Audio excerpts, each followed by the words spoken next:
Alright, back at it again. Literally an hour later from the previous stream. I just needed to take a break and actually eat. That said, I am still hungry, so I think I'm just perpetually in need of food. But I digress. So no snack for this stream. Probably just gonna stick to water. It's probably the healthier option anyway. So yeah. Just keeping the grind going. And that's about it.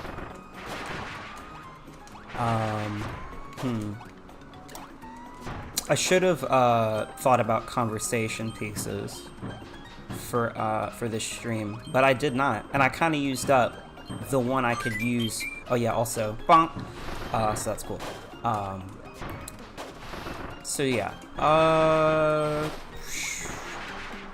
Oh, I guess I can talk about something that. Do I need ice? Nah. What can ice do in Return to Dreamland Deluxe that sand can't? Oh wait. Literally proven wrong in like 0.2 seconds. No time necessary. I just realized I don't use ice a lot. Can you skate on ice? Probably can't. No? Okay, that's cool. I want to try. Okay, I probably can't. It's whatever. But I guess one thing I could talk about is... Oh, I'm so lucky that didn't get rid of my copy ability. What's like the lore with extra mode? Because one thing that I remember hearing a long time ago, at this point it must have been like at least a year ago. Hold on, YouTube, we're not acting up, are we? Okay, we're not. Cool. But I remember hearing probably about a year ago is that extra mode, technically speaking, could be canon. Now, what is the basis for that?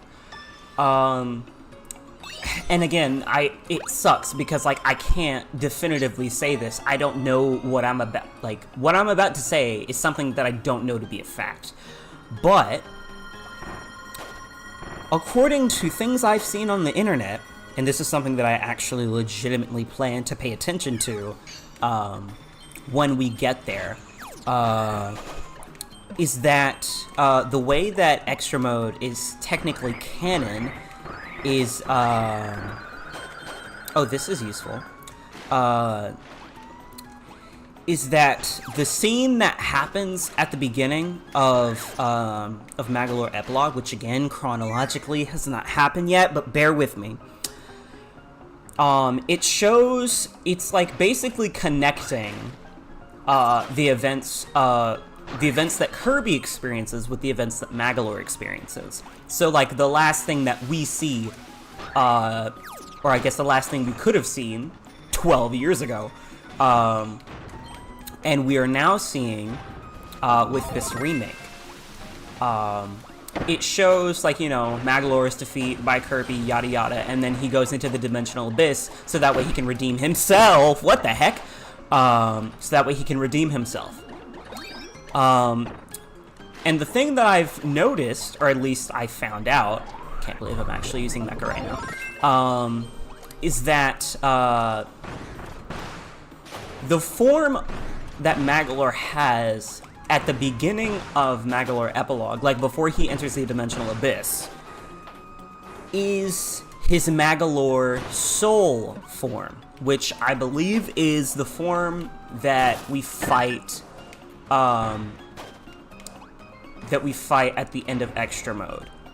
So, theoretically speaking, the timeline, according to HAL Laboratory anyway, is that extra mode happens before the Magolor Epilogue happens. Now, how can that be? Because technically, is extra mode not just, well, not canon? I never really used Spear that much in story mode. I don't even remember how to use it. You can tell because I'm getting hit. But what am I trying to say? So yeah, how can extra mode be canon by following into the Magolor epilogue? Like, because technically, every single event, I guess I'll say, in the Kirby universe, or in the case that I like to defend, the Kirby multiverse, I'll probably make a video on that at some point, but, you know. Technically, all of the extra adventures that happen, like, you know, that players unlock after beating the main game, all of those are technically what-if scenarios that are like, oh, what if Kirby was napping one day, and then his friends had to save the world? You know, just something like that, that is like, guest star mode. No! Oh, okay, thank God the key respawns. I was about to say there's no way. But it's like, I remember that was specifically... That was a plot... I'm pretty sure that was one of the plot points for guest star mode in Star Allies. If not, I'm pretty sure it was a plot point in Helper to Hero in Superstar. If not Superstar Ultra. Was that in Ultra or the original game? I can't remember. It might have been in the original game. Anyway, they're all what-if scenarios. Basically, like, alternate ways that the main story could have happened, but just didn't. And, I think... Well, no, I'll talk about what I think that means in a minute. So if that's the case, and I'm pretty sure Shinya Kumizaki has actually gone on record saying that. So that's not just, like, fan theories. That's, like, the series director, said, hey, this is fact. This is real. What is that noise? There's some noise coming from my room. I don't know what it is. I hope that doesn't come through a lot. In the actual stream. Otherwise, I'll probably just have to turn the gain on my microphone down. And I really want it to go away. Let me stop. Let me stop. Anyway, I don't think we normally see the super transformations with Nastone. I don't think we did. Okay, well that just proves that it can happen. Anyway. But like, yeah. It's just a what-if scenario. And Shinya Kumizaki, like, I'm pretty sure, like I'm 99% sure he said that himself. If not, like, he alluded to it in like an interview or something. So, if that's the case, then how is this what-if scenario supposed to, like, you know, lead into a canon event, for lack of a better phrase? How is that the case? Well, apparently... Well, no. Actually, I think now is a good time to say... I'll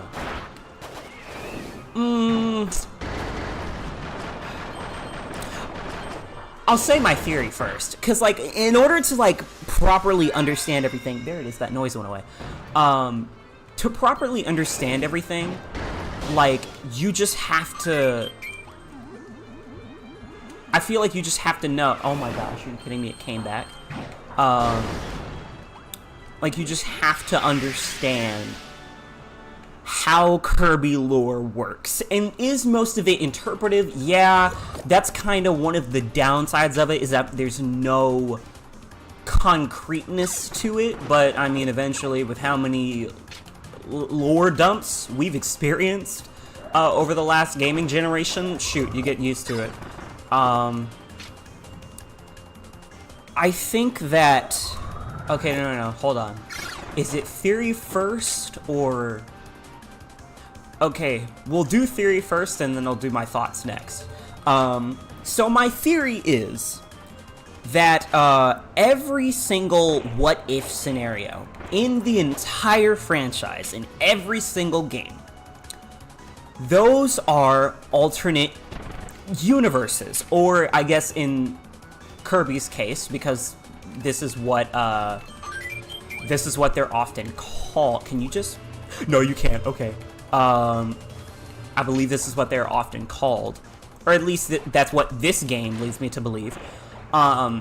Instead of alternate universes, you could call them alternate dimensions, because I mean, like for example, the name of the new mode in this remake, Magolor Epilogue, the Interdimensional Traveler. He travels between dimensions, which in this case, in Kirby's case, could basically be the parallel universes or alternate universes that modern mainstream media has, like, you know, led us to believe exist in these fictional forms of media.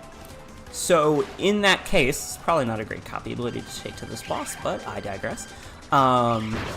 So in that case, that means that every single, like, little side mode or little extra mode in the Kirby series, that's an alternate dimension.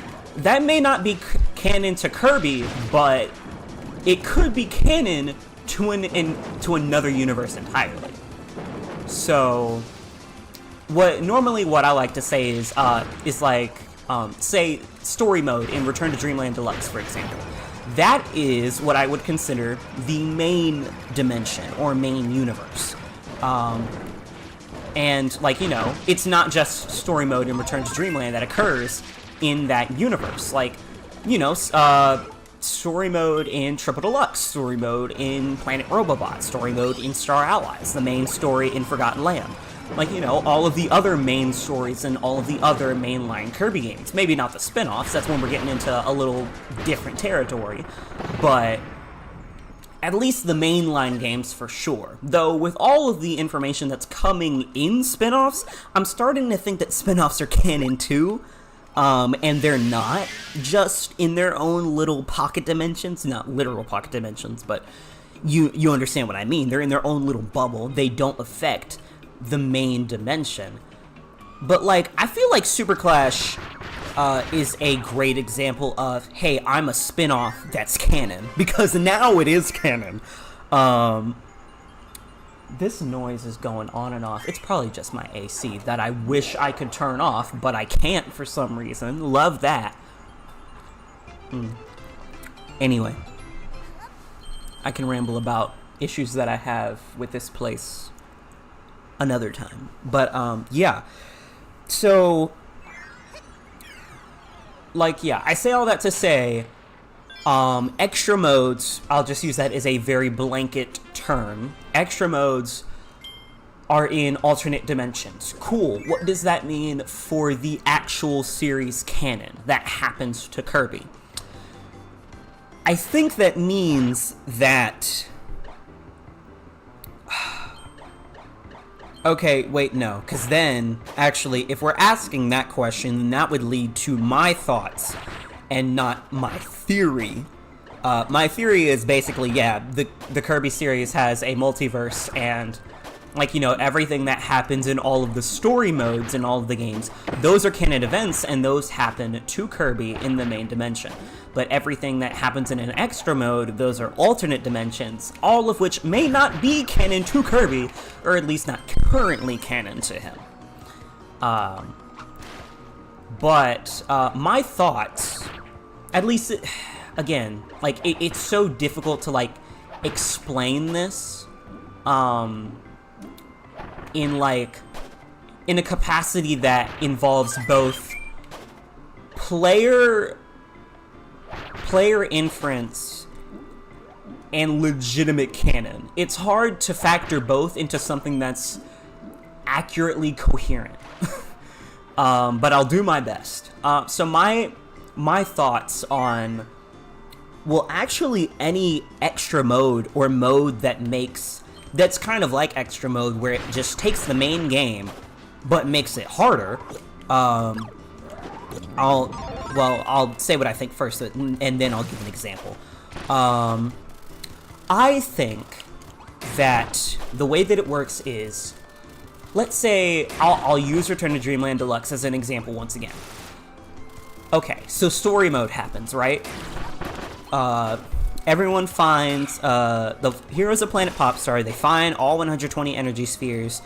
They help Magolor rebuild the Lore Star Cutter, and they defeat Magolor under the influence of the Master Crown. Okay, we all know that. That's very simple knowledge at this point. The way that extra mode happens is that some way, I'm gonna have to be a little loose and vague, but bear with me, is that some like force, like something makes, oh my gosh, makes the events of story mode reverse. Like, from a time perspective, like, time goes back, and something changes the world that the protagonist is in this case, something changes, like, Planet Popstar, the Planet Popstar that surrounds Kirby, and makes everything, super difficult.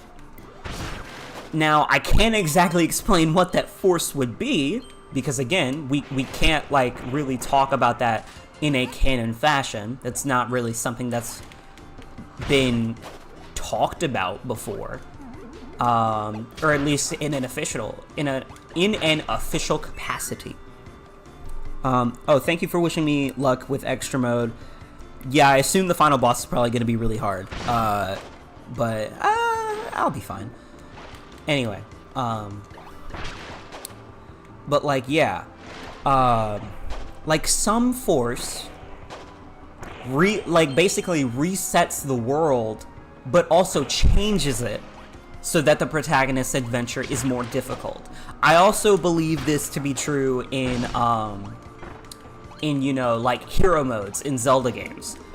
Like, you know, the events of, I don't know, Link's Awakening happen, and then, like, you know, he saves Koholint Island, he escapes the dream of the Windfish, and then, you know, some force resets all of Link's, like, actions that made him save Koholint Island, and then, you know, the adventure starts again, but for some reason, through some force, you know, enemies do double damage, hearts don't drop. Like, you know, you can't explain what that is, you just know that it happens. It, like, kind of like actual phenomena in the world. Like, you know, some people say, like, oh, do I need spear or something? Like, some people say, like, oh, like, you know, the world started through the Big Bang. Or, oh, like, you know, like, religious people say, oh, okay, so God created the heavens and the earth. And, like, to this day, do we know what actually happened? No, but we have phenomena that state how it did. Oh, shoot, I tried to make that. Okay, well, my end goal was realized eventually. Okay, I need to take a break and heal. Hold on, this is not okay. So, like, yeah, we have, like, actual real-world phenomena where we have theories or ideas that explain how it happened, but we actually don't have the proof for that. That's kind of how I feel about extra modes or, like, you know, hard modes in video games. Like, I have the theory that explains how it happens, I just don't have the proof to back it up. Like, you know, what force makes the protagonist's adventure harder? What force resets the events of the original story that make the protagonist have to go through the game a second time? Like, you know, how does that happen? I can't explain that, but, like, you know, the fact that it's a thing, and I guess in a way it doesn't have to have, a legitimate canon, it doesn't have to have legitimate canon rationale behind it. But the thing is, like, some games, you know, try and connect those dots and make everything make sense. I feel like the closest thing we have to that probably is this game with the implications that connect extra mode and the Magolor epilogue. Like, we can't properly explain everything, or at least right now. Like, you know, some of the Kirby lore veterans will probably crack the code with a few more extra modes in a few more years. But, like,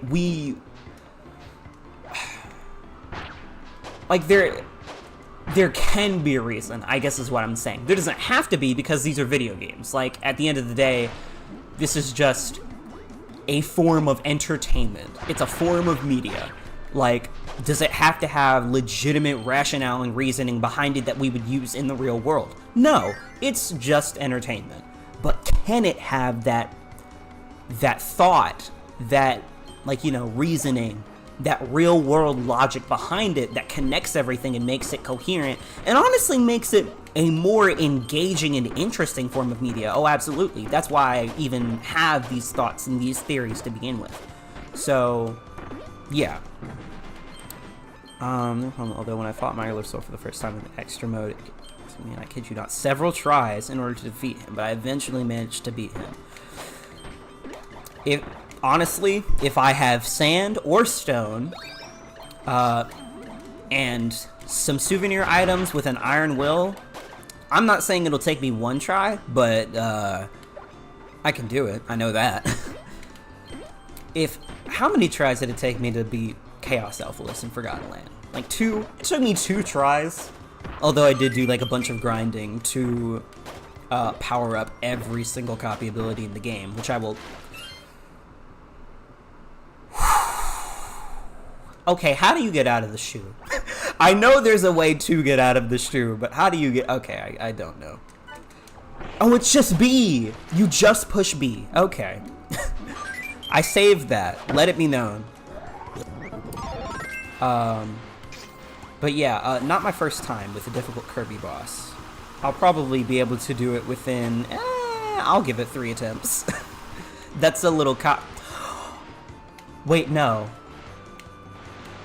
I hope there's a super ability section in this stage, because otherwise I'm probably dead meat. I hope that's like a 1-up or a snap ticket. I'm pretty sure it is. But anyway, yeah, going back to the theories thing. Oh,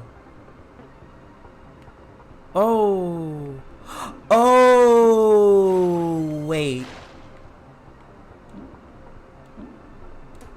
Oh, wait, no, kill me. Wait, actually, no, I went an area ahead. Oh, crap. I went an area ahead. Even if I die, it's not going to put me back. Kill me. Okay, kill me, but try, actually. It's not going to reset me by an area. Dang it. If I would have just let the boot kill me. Crap. Okay, well, guess what? We're doing this whole stage again. Sorry about it. Sorry about it. Not leaving behind an energy sphere. Man, I hope that's the only time I have to do that. Or maybe that's what I get for reading chat. Nah, I'm not gonna blame chat for that. That's unnecessary. But yeah, like that's like, and I know I didn't really explain it well. It's kind of hard to when you don't have all the details concretely planned out. But that's how I feel about hard modes in games. Somehow the adventure gets reset and the protagonist has to do everything again, but everything is harder in their world. Maybe one of these days I'll come up with like an actual like reason for that. It's just gonna be hard to like make a very blanket rationale for literally every game with a hard mode. Especially for games like Sonic games. Like, there's exclusive stuff in hard modes in Sonic games. Like, how are you supposed to say, like, oh, normal mode of, I don't know, Sonic Frontiers happens, and then hard mode happens, and then the end shows up out of nowhere. Like, how do you explain that? So it's gonna be hard to, like, come up with an explanation for literally every single game with a hard mode. But I think it is possible to come up with an explanation for that. If the developers don't do it, then eventually the fans will figure out how to make sense of everything. But at least right now, that's like my head canon, I guess is what I'm saying. Okay, that'll do. And I need cutter anyway, so here we go. I'll take off Susie's mask for a minute. How did I let that attack me twice? How do you do final cutter? Oh, shoot. Okay, I'll figure it out. It tells me. I could just figure it out on my own, but whatever. But, like, just the lore, like, Kirby lore is, oh, you literally just mashed me. Kirby lore is already difficult to explain as it is, because it is so interpretive. There are a lot of details that I feel like even the developers know, oh, we haven't thought about everything that would, like, make this make sense. Every single detail, every single plot point. You could say that's their job, but they, again, these are games. They don't have to provide rationale or reason to any plot points that they introduce. They just make a game with good gameplay, and that's really it. Like, you know, story kind of comes, well, this is a debatable claim, but in a lot of ways, story comes second to gameplay. Like, yeah, it can have the most rich story in the world, but if it's not a fun game to play, at the end of the day, that's what makes it a marketable piece of media. Otherwise, you're not going to play the game. So, story is important, but still comes second to gameplay. So that's probably why a lot of developers don't really, like, you know, put as much attention to these very minute yet, like, sensible details. Like, oh, there's a hard mode, but things are changed from the original story mode. How do you explain that? It's just, like, it doesn't have to be in their MO to explain that. So, yeah, but if I had to guess, I would say, yeah, extra modes in Kirby games, they occur in alternate dimensions, but, well, I feel like extra mode is like the only exception, right? Because the whole hard mode thing. But, like, yeah, just, how did I? There was one in that block, wasn't there?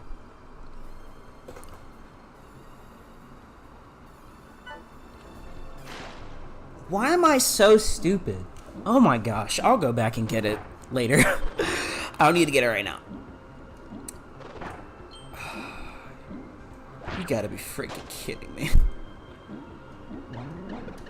Do I want to play through the stage again? No,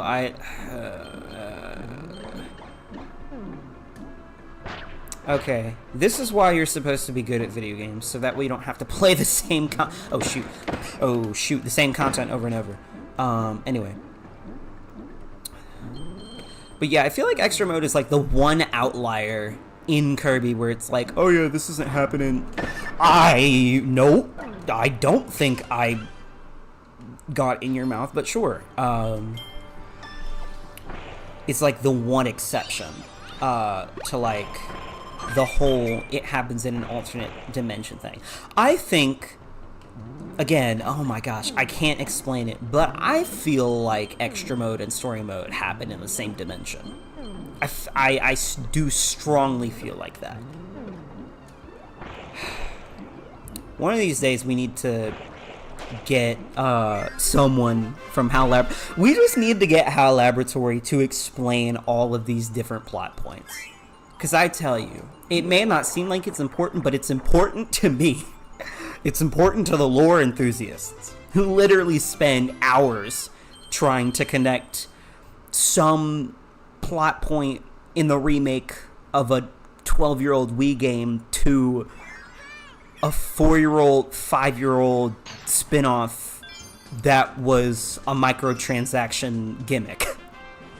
It's what it feels like, legitimately. Okay, I'm getting that second energy sphere. That's what it feels like.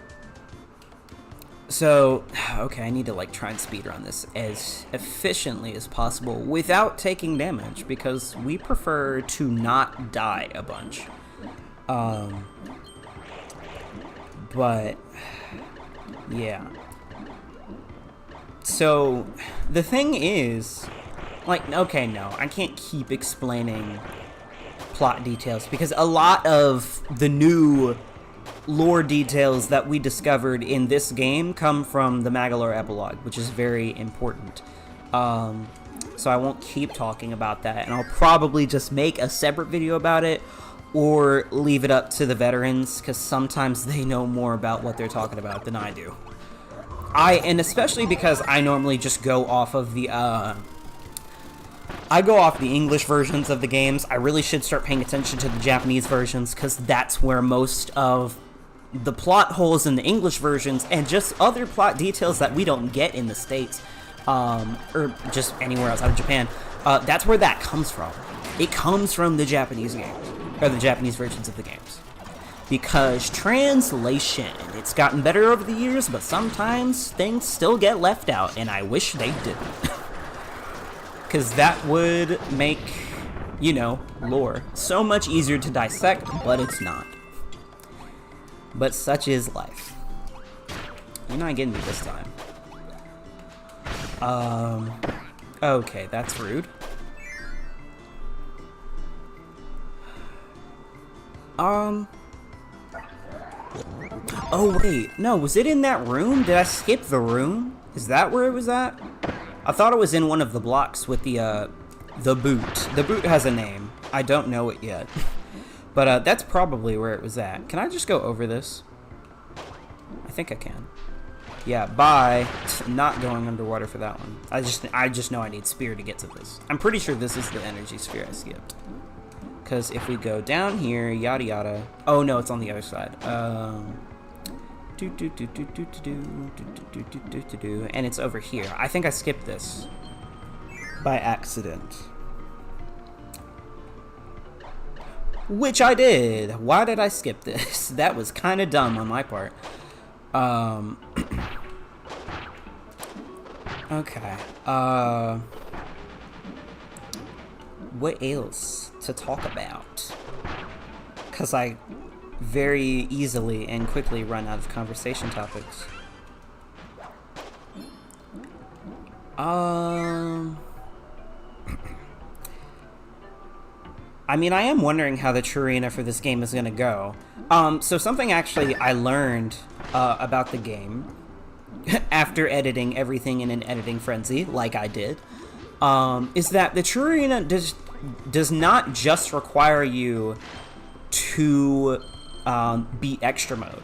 It requires you to beat extra mode and the Magalore epilogue. So I'm pretty sure, like I'm 99% sure, that that means that there will be, of course, the EX bosses from extra mode, but also probably some of the bosses from the Magalore epilogue. I wonder if it'll include all of them, because, oh wait, you know what? That makes me think. If we're getting bosses from the Magalore epilogue, does that mean that Galactonite is retconned from Return to Dreamland? Because again, I didn't play much of the original, but you've had the entire series to realize that. I remember Galactonite was in the original game.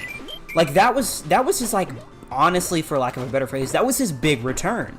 We hadn't seen Galactonite since probably Superstar Ultra.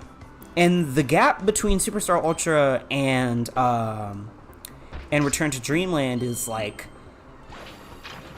Oh wait, didn't Superstar Ultra release in like 2008? So it probably wasn't that long of a wait. I thought for some reason it came out in 2004, but no, I think Superstar Ultra actually came out in 2008. And if it did, then like, yeah, that's a 3-year gap. That's like almost the gap from Triple Deluxe to Planet Robobot, which was the gap, well, no, because Galactonite wasn't in Triple Deluxe, was he? No, he wasn't. Okay. Because that was Dark Meta Knight's return. That's right. But, like, yeah, regardless, it had been, like, a little bit of time since we had seen him. We hadn't seen him, in, well, I can't say in HD. The Wii was not an HD console. But that was our first time seeing him on a home console, I believe. Because, he first appeared in Superstar Ultra, because he was in Meta Nightmare Ultra. Oh, why does that keep getting me? Are you kidding me? And, like, we saw him again in Return to Dreamland. Oh, that's another thing that one could technically think about. Are the arenas canon? And that's a whole other can of worms, but I want to just say yes right off the bat, because why wouldn't they be, right? Anyway.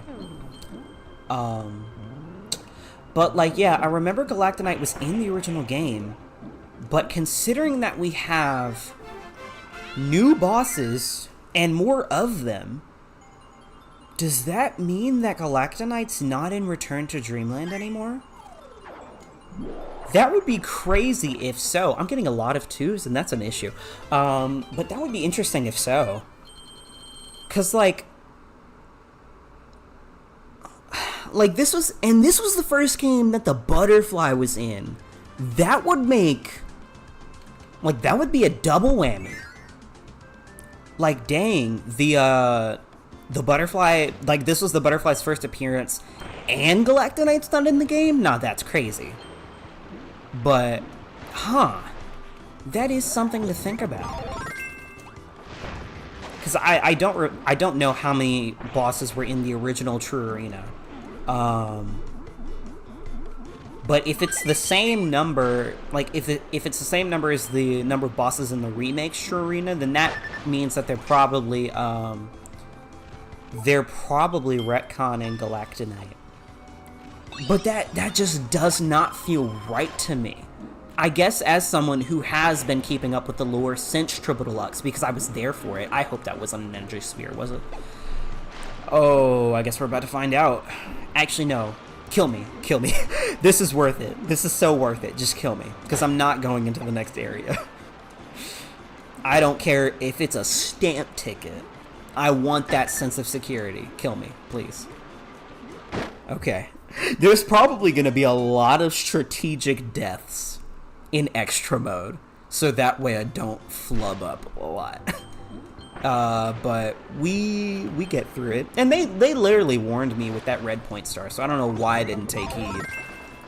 But such is life. I don't need to collect it twice. It's fine.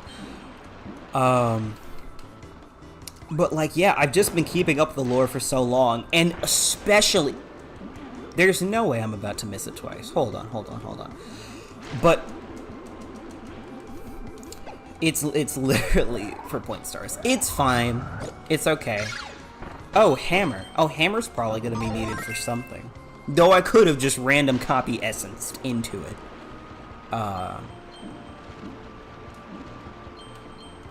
But, like, especially if you were, like, there for the lore since Star Allies, because that introduced so much. That's probably gotta be the most insane lore detail that HAL Laboratories ever introduced was in Star Allies. Because what at the time, that was 2018. So for the last 7 years, you're telling me that they had planned that. They had planned for Morpho Knight to be a threat for 7 years? That's like, I feel like that's storytelling that, like, can only be rivaled by something like, how would you get this? Do you actually need Hammer to get this? Oh, shoot.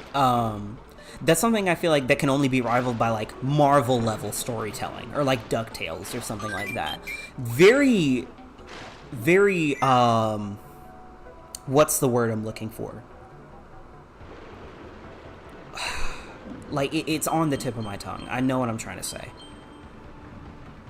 Like, very intentional forms of media, at least with their stories, where, like, they have a very specific story they want to tell, and they want to tell it their way. And sometimes, like, you can go back to earlier parts of that story, and you can see just how much, like, just how much foreshadowing there was, or just how much it mattered. Did it crisscross every single time? Is it the right one? I can't... Did it crisscross every time? No, it didn't. Oh, wait, yes, it did. It probably did. Okay, well... you live and you learn. Anyway. Don't you make me lose my hammer ability. We just need to pay more attention for, the next... the next energy sphere. If I can do that, that's fine. Alright. Okay, wait, we're not there, but when we get there, I'm locking in and I'm gonna be laser focused. I think we have to battle like Moundo or something right now. Keeping Hammer, because man, Hammer is good. Hammer probably has like the same, if not better, damage output than Sand. But that's a bold claim, and I'm not ready to make said claim yet. Yeah, we're about to fight Moundo. Well, Moundo EX, yo, what's up, dog? How are you? I don't have Sand, so I can't, like, demolish you right now, but Hammer will do the job just fine. Oh, shoot, you hop multiple times.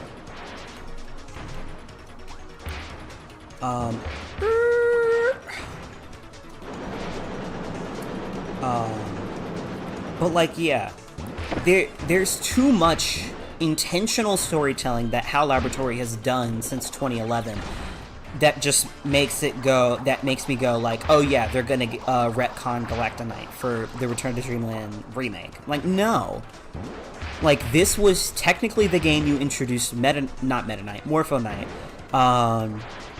and the first instance of Galactonite's big return. Because, like, throughout the 2010s, Galactonite kind of, like, cemented himself as, like, the token, consistently returning Kirby villain. Kind of like, I want to say kind of like Kraid in Metroid. Because, like, you know, he's in the games, he's a big deal, and then he came back in Dread randomly. He probably was also in the Prime games. I haven't yet played any of the Prime games, but I want to play Prime 1 and probably get Prime 4 on release, which means I need to find Prime 2 and 3 for the Wii, so I can play those. Anyway, the analogy still stands. It's kind of like Kraid. Kraid just, oh wait, hold on. We have to lock in. Okay, the middle. Watching this like a hawk. I could probably just slow it down. I'm so stupid. Because Kirby games were made for kids. Does it... Is it actually the right one? Is this the one? If it's not, I'm gonna have to find an enemy to defeat Kirby with. Although I think I got it. Yeah, I got it. Let's go. See, if I pay attention, then I do better. It's almost like that's a theme of life. Who'da thunk it? But yeah, I didn't want to miss another energy sphere. And I think this is a super ability stage, so now we just need to find the portal, which, I mean, we always find the portal. Why don't we?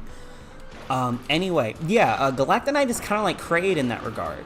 Like, they're villains that always come back. Oh, hey there. And they're not always the main antagonist like Bowser is for Mario. They're just villains to be villains, and villains to come back. Oh, that's bad. Hold on. Can we stop? Actually, oh wait, Stone probably is so good for this. Pop me one of these suckers. Oh, that's bad. Never mind. It's not bad anymore. No, it's not good.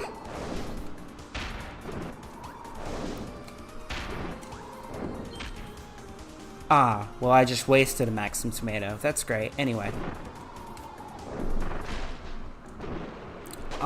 So don't get hit. Actually, no. Here we go. Let's try that one more time. Pretty please. There we go. So it would be hard for me to imagine, like, this very titular villain that this was his first... This is bad. Never mind. It's not bad anymore.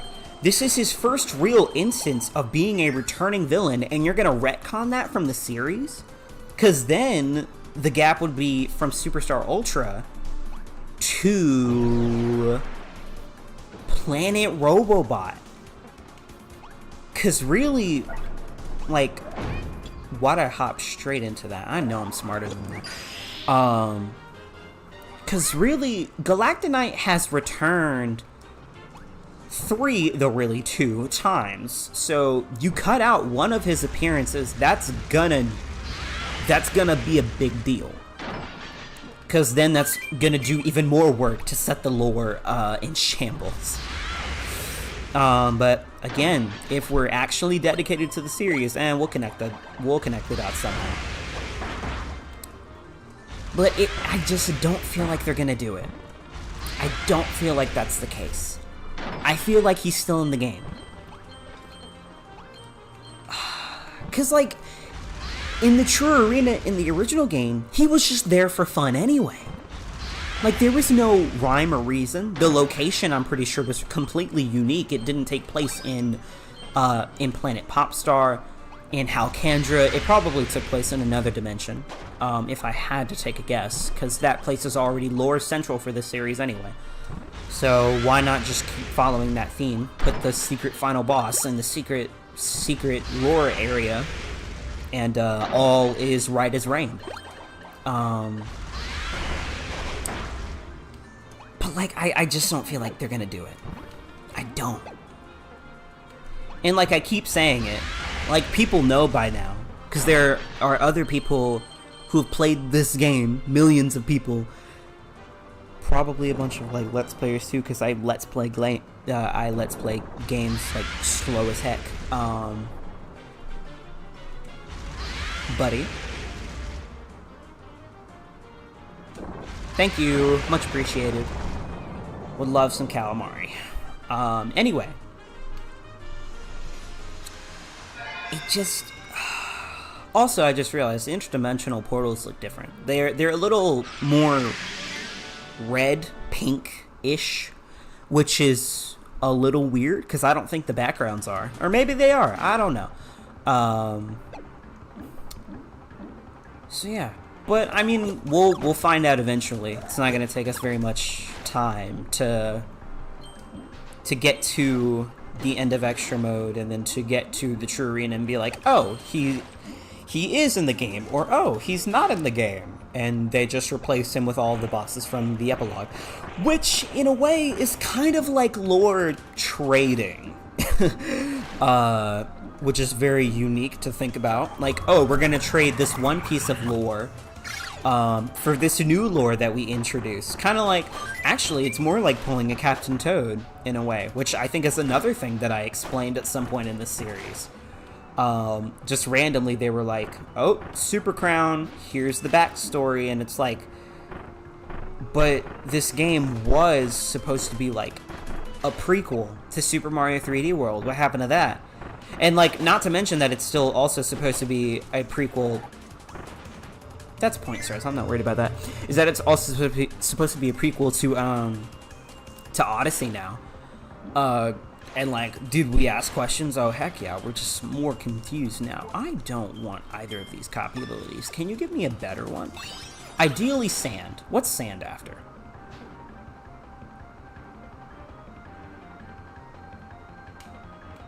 Okay, I'll take sword anyway. So I didn't even catch what it was after. Again, you'd think I'd pay attention with, paying attention. I'm gonna learn one of these days. I mean, I'm kind of already learning, because not paying attention is what caused me to miss 2 energy spheres in the same stage over 3 attempts, so here we are. Okay.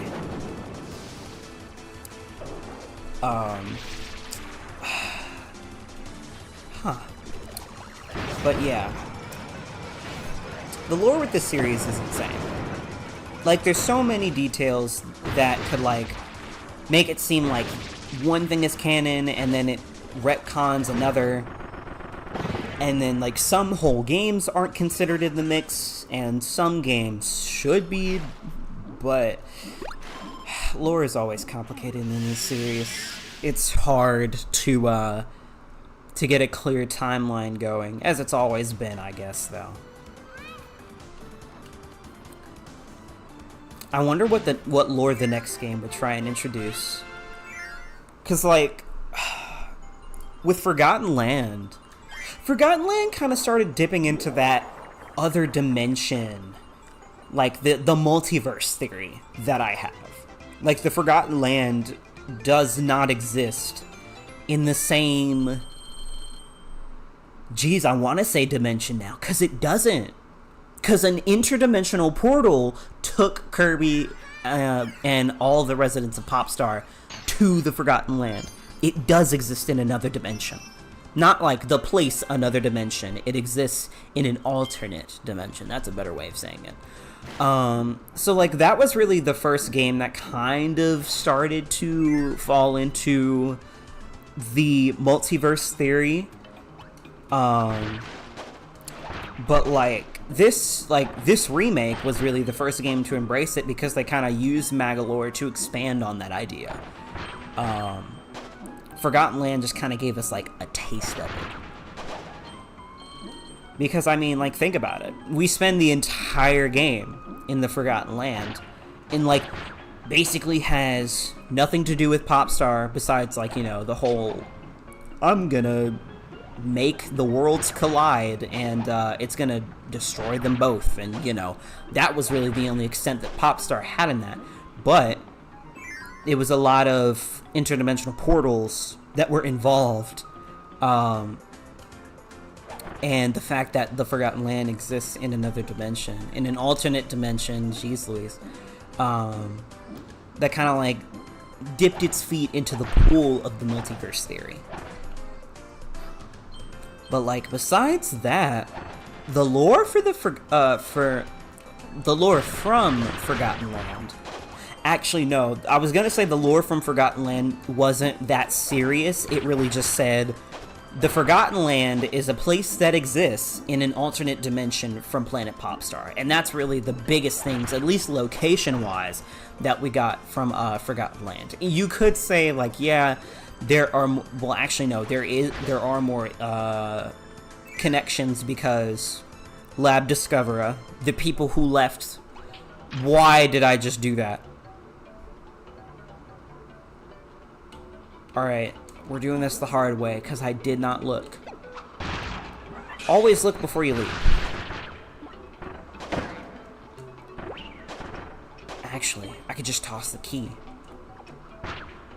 Just toss it. Oh, shoot. Okay, hold on. Toss it, Kirby. Score. Okay, anyway. Bye, y'all. Sorry about it. Need my energy sphere. And there we go.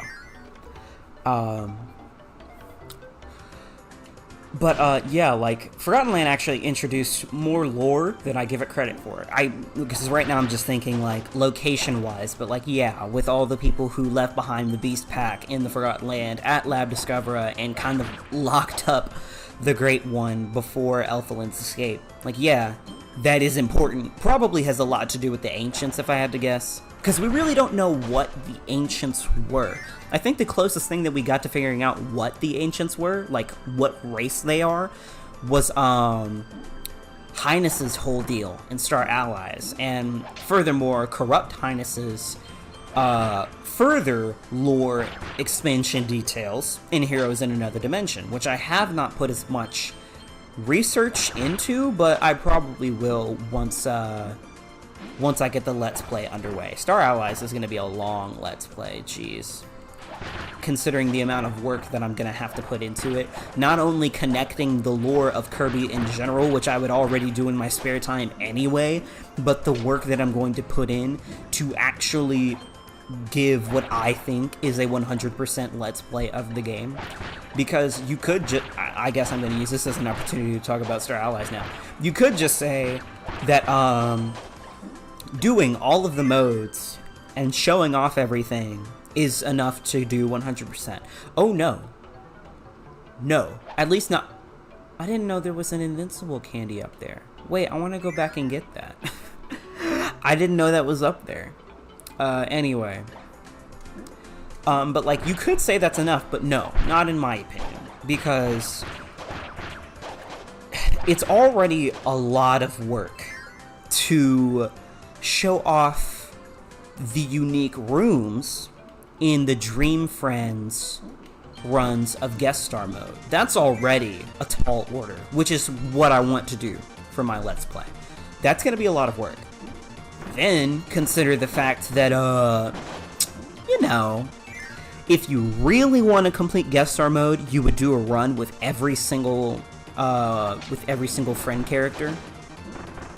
Then you would be playing a lot of Star Allies for a long time.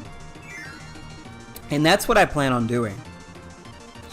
And that's going to be a lot of work, but in a lot of cases, I'll probably just end up learning a lot about the game. Which is good for both gameplay and lore reasons.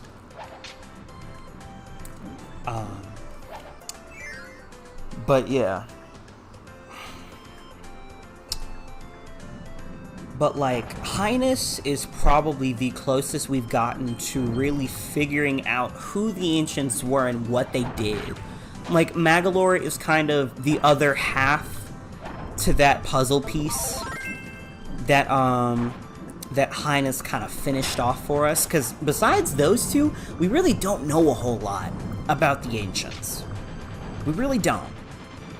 And that kind of sucks, because they're one of the biggest, like, they're one of the biggest presences in the series lore, when you consider that they made most of the artifacts in the series. Like, yeah, there's probably a couple outliers, like, hey, Dreamfork, looking at you specifically. But, like, besides, like, the Dreamfork, the Magic Paintbrush,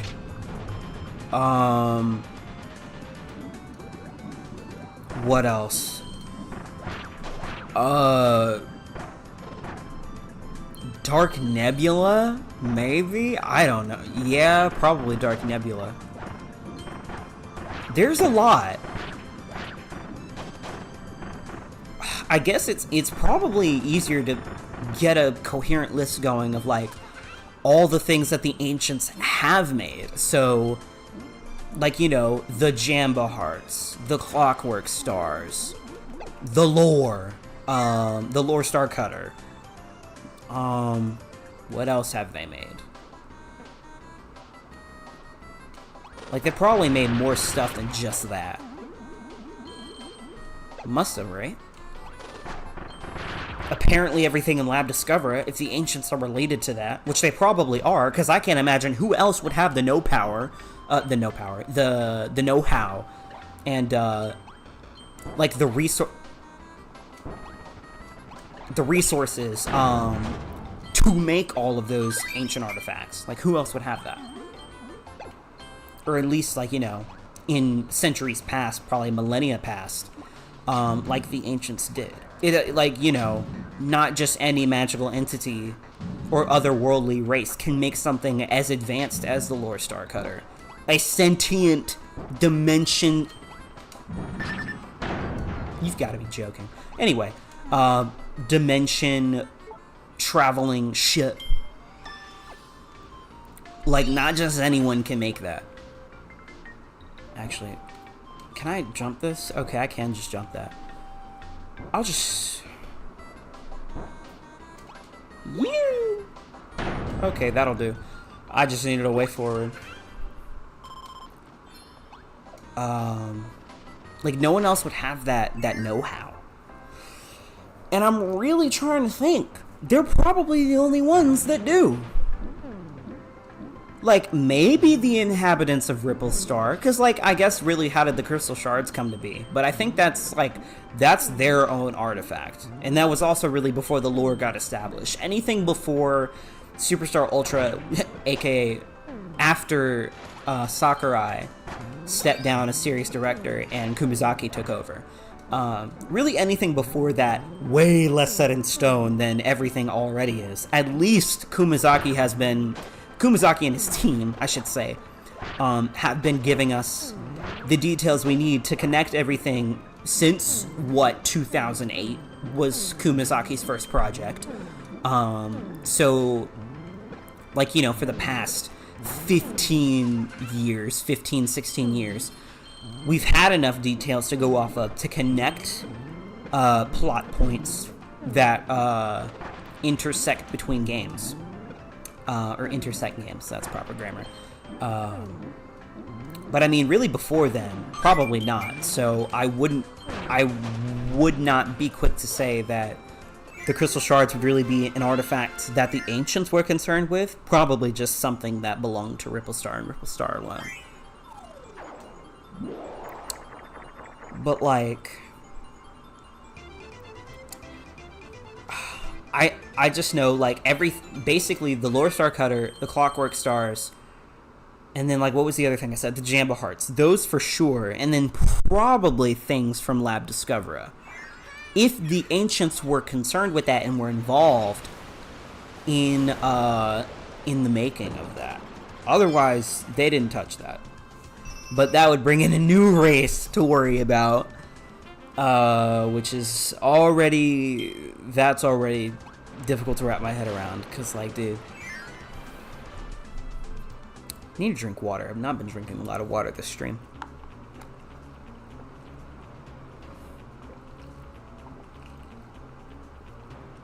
Whew, that's refreshing right there.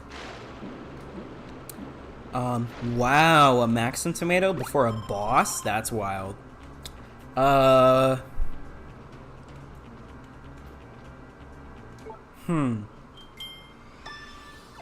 don't like what's on offer.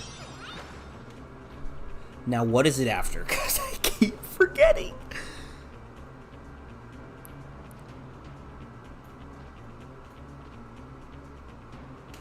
It's after Bomb. Duly noted.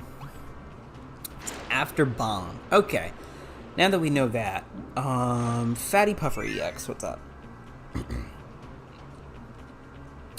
There are so many, just like, things, so many details about the series lore that kind of makes everything insane to learn. Can I, like, skid through you? Oh, I can. Perfect. Oh, shoot, please! No, I need that. Let's do this. Oh, you're invincible when doing that. That's right. Bonk. How do I build a sandcastle? Oh, that's how. Nope. Oh, wait. Oh, yeah, that's how you can get rid of a lot of projectiles. The sand hurricane. Hurricane? Geyser?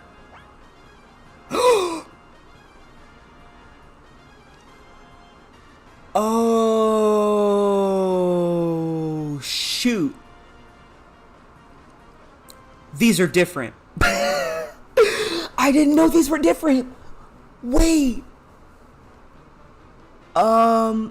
Okay. Before this stream is over, I'm gonna go back and show these for Wispy and Duder. I didn't realize these were different. Okay. Fatty Puffer EX. It's Fatty Puffer EX. His rolling tackle can take him up walls to the ceiling, and his water cannon sprays at all sorts of angles. What gives? Usually he just naps and eats, which sounds familiar. Hurricane? Storm and Hurricane. Okay, there we go. Like, Sand Smasher and Golem Smasher. Oh, I didn't realize EX bosses had unique pause screens. But now we know. And that's what's important. Duly noted. Alright. Oh, this is... Actually, yeah, just... Please stop. Anyway. Can I actually... This is... What? I mean, I know it said take to the... Hide. I know it said take to the ceiling, but like, dang. Oh, they literally tell you what's different. Oh my gosh, they literally tell you what's different. That is very useful. So you really want to read the pause screens if you've never played Extra Mode. Duly noted. Alright. I'm probably just gonna keep building sandcastles and stuff. Which actually reminds me, what is that called? Literally sandcastle, probably. Sandcastle! I love that. Anyway. I need health. Please give to me the tomato of Maxim. Thank you. Please don't. Oh, I thought it was gonna spout another water geyser. Oh, it just did those. Okay, perfect. It's great. Actually, no, it's not great anymore. Okay, perfect. This will be fine, because it's splash damage. Well, not splash damage, but lingering damage, I guess I'll say. Getting into Minecraft terms. What the heck? Oh, that's not good. Please, sandstorm those away. You're almost dead, actually. Here, just die. Cool beans.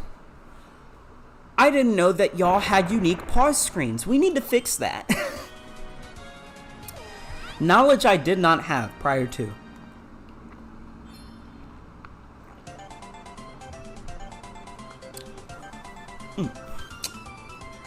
Okay. So.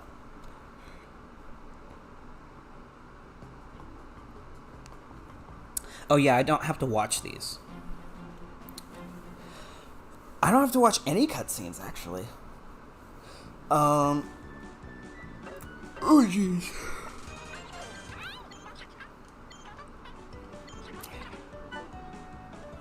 I really just spent the entire stream talking about lore. Which is fitting, right? Well, not only because, hey, it's a lore star cutter, but like also because the lore is in a really weird place after this game. It's actually insane. Alright, we have other business to tend to, so let's go look at it real fast. I can literally just, like, go pull up the screens and exit the stage, and then we can go do our Magaland business as usual. I just need to see the screens, because I didn't know that they were different. I probably could have seen this screen in, the Minus series. That's insane to me. Yo, what's up? Wispy Woods EX. Look out. EX means the bosses are extra strong. For a second I was like, that's what it stands for? No, it doesn't. Wispy Woods EX can launch whirlwinds and drop poison apples. That's what those different colored apples are. Don't eat those apples, Kirby. They'll give you a bad tummy ache. I almost want to see what that'll do, actually. So give me one of them, please. Drop me one of them. Okay, so not this one. Okay, it's coming up. Yo. No, I made it go away. Stop. Hold on. Not these. Not this. Apple. Please give apple. Please get. Okay, here we go. I don't even think. Did that literally just like prevent me from inhaling it? Is that it? Is that all it does? Okay, I think it explodes on impact. I think that's what it does. Okay. Cool. We got to figure that out. That's neat. Did that actually make me... Okay, yeah, I'm not getting that health back. Cool. Love that. Alright, well that's one down, one to go.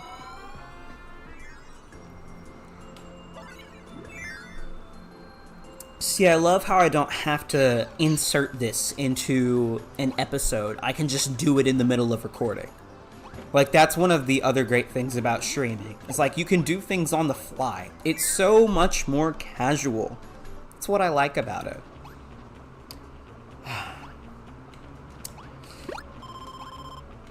Actually, there's all my health right there, so cool. Duder just made up for that. Actually, and as a matter of fact, now that I mentioned that Maxim tomato, there was probably one in the stage with Wispy, so I think boss stages do automatically give you, they give you Maxim tomatoes. Mr. Duder EX. This isn't part of the show. Mr. Duder EX is here, and he is angry. His Duder skulls are now covered in flames, and he's throwing out fiery punches. Stay clear of his pyrotechnics, they hurt. Okay. Oh, wait. Cool beans. Well then. Actually, I guess I don't have to go back to the world map, because I can just do this. Because this is where we need to go.